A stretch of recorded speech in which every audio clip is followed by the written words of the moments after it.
Hi friends. நமக்கு வர நெகட்டிவாக இருந்தாலும் நமக்கு வர பாசிட்டிவாக இருந்தாலும் அது எல்லாமே நம்மளால் மட்டும்தான் வருது.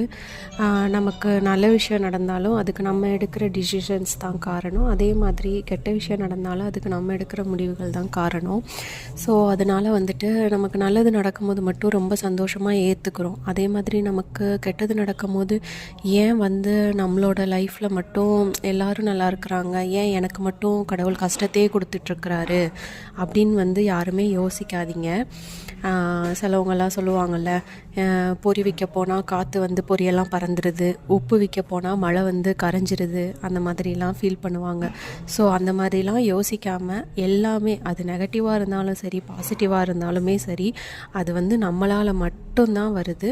ஸோ அதெல்லாம் தாண்டிட்டு உங்களுக்கு நெகட்டிவ் வரும்போது அதிலிருந்து எப்படி வெளியில் வரலாம் அப்படின்றத மட்டும் யோசிங்க. கண்டிப்பாக மாறும், இந்த நிலைமையும் மாறும் அப்படின்னு யோசிங்க. இப்போ போன வருஷம் நமக்கு ஒரு பெரிய கஷ்டம் இருந்திருக்கலாம், ஆனால் இந்த வருஷம் அதை விட நம்ம கொஞ்சம் பெட்டராக ஃபீல் பண்ணியிருப்போம். அப்போ அதையும் நம்ம கடந்து தான் வந்திருக்கோம் ஒரு வருஷமே. ஸோ நமக்கும் நல்லது நடக்கும்.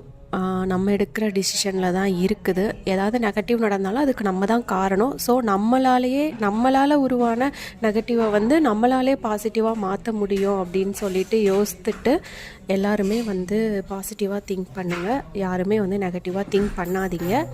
எல்லா கஷ்டமே ஒரு காலகட்டத்தில் மாறிட்டே தான் இருக்கும்.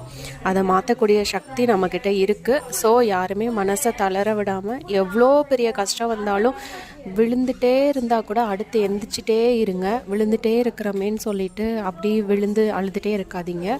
அடுத்தடுத்து நீங்கள் எழுந்து உங்களோட முயற்சியை தொடர்ந்து செஞ்சுட்டே இருங்க. கடவுள் ஒரு நாள் கண்டிப்பாக அதுக்கான பலனை கண்டிப்பாக கொடுப்பாரு.